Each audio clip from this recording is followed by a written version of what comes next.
At the center of this, I don't understand what Mbalula ate from who. Because the guy has changed. No one, the people who grew up with him, not a single person can identify the Mbalula who's speaking today. Who's addressing us every week like a presenter of Pala Pala FM. He's always pete, saying a lot of nothing. Every week, there's a week where he addressed us the whole week. The whole week. So, why is Mbalula defending GNU even more than the person who came with the GNU, Ramaphosa? I mean, Ramaphosa is very reasonable about it. Mbalula is not reasonable about it. You speak against it, you will get a letter. What are you saying? When you arrive there, Ramaphosa says, hey, what are you doing here? Say, no, I'm called you. Say, there's no explanation. No, you are a list man. I don't understand what this guy is talking about. He is more GNU, more than the person who came. The person who came with this thing is Ramaphosa. Mbalula is the main man to date. He has overtaken the founder of the GNU. I'm very scared of that gem. It has changed the man. The man has changed completely. A sellout of notes, always ready to destroy his own in defense of white supremacists. To an extent that Mbalula agrees to put his signature on that agreement, which is a sold-out agreement, sell-out agreement. The historical account will be that Mbalula is the one who signed off our country back into the hands of white people. Ordinarily, such an agreement should be signed by a president. But Ramaphosa made a calculated move that I'm not going to go into this historic document, which is a sellout position. It was Mandela at Codesa who took de Klerk toe for toe. It was not Secretary General. It was Mandela and de Klerk like this. Today, when this is a complete sellout, they say, no, save the president, let this one come. Matriculous, let him come and sign what he doesn't know. And then Helen reminds him every day. But Mbalula, read. The problem is that you don't read. That is not what the agreement says. He's relying on verbal utterances. He has never read the thing.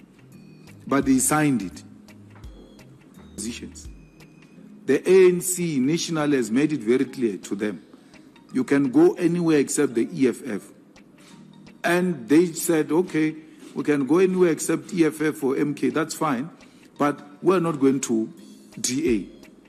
We're choosing to stay out with other small parties out of that GNU arrangement. That is a fair thing. When I met President Ramaphosa, I proposed that. I said, if you have a problem with going with the EFF, please don't go with the DA. Go alone and constitute a minority government.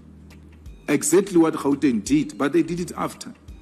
It was before even Gauteng did it. I said to President Ramaphosa, we've got 40%. Mapantiti have got this percent. This one has got that percent. You put together those percentages, you are still at the right position to can make decisions, because we will not support the DA in Parliament. Even when we're in disagreement with you, we will not vote with the DA, we'll rather abstain. And if we abstain, you make it through in Parliament. So Ramaphosa didn't need the DA at all, but he decided to go with the DA. So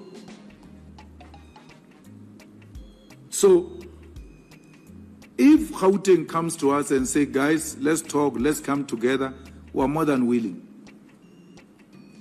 to talk to them. Pala Pala case, we told you Pala Pala will never die. It will never die.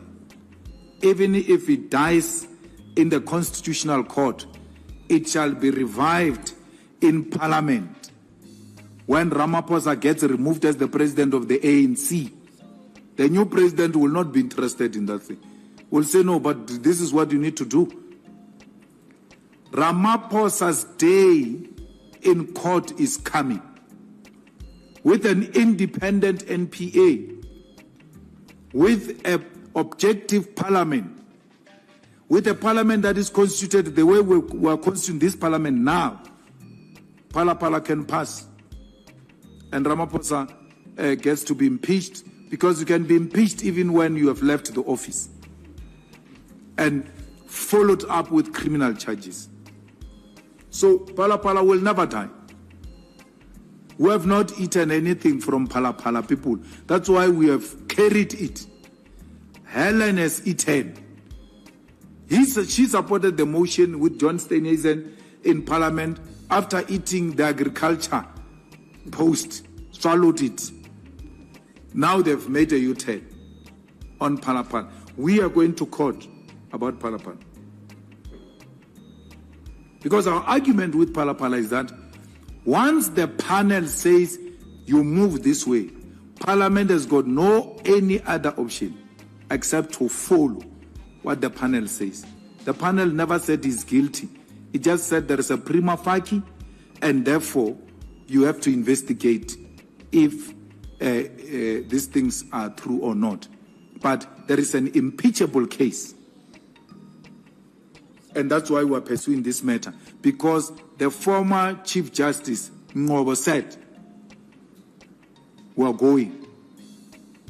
This is a correct direction to take. It's not us, politicians. It's not us, politicians. It's the former Chief Justice who said, there is an impeachable case. Let the man come and answer for himself. Let those judges of the Constitutional Court go and disagree with their former Chief Justice. In Mogale City, we are in a coalition. We don't agree with tenders, but they are tendering every day. The policy of the EFF that we don't want tenders. But we are not in power. We are negotiating with the people in Mogale City. Guys, let's build the state capacity and do away with this thing of tenders. So the question is going to be, because you don't want tenders and these people are tendering, what are you going to do? We are there fighting that struggle every day. That's what coalition means. The same goes to the land auction. We don't agree with the land auction. We are saying the land must be given to our people free of charge. And anyone who auctions the land knows very well who is the highest bidder. Because there will never be one amongst us who can be the highest bidder against these people. So you actually want to give it to white people, but we are giving it to them through a back door and calling it an auction. I don't know about Pras. We'll follow up. I didn't know there's such a thing. After this, we'll make a follow up, because if that is the case, we'll attend to it. Steinhoff, you are quite correct. Pastor Ray Macaulay passed away. 4:05 was reporting outside his home or outside his church or something immediately. But that crook of Steinhoff, Bergman, the one that they said he died, committed suicide, Joestar, they just said he died. There was no camera of 4:05, 4:03, SABC outside his home to see people who are bringing condolences like you do with all the high-profile people. Why was that not done? Asia Akhudaman, he's still alive, that guy. And you got the brief. You are part of the brief. That's why you did. Why didn't you go and report outside that guy's house? Is that guy of Steinhoff? Is that guy of Busasa? A poor man, a rich guy dies in a poor man's car. You believe that? You believe that he went to bump into some bridge and he died? You have never put a camera outside his house. And even if he stays in an estate SG, they stand outside the gate of the estate. You have never done that with all these white crooks. Never. And you want us to believe, when I say they've made me an EFF the face of corruption, I mean us black people. They've made us the face of corruption. Any white person is not corrupt. Now, Joestar dies. All of a sudden, people are pleading guilty. There's no trial. Why these people didn't plead guilty then?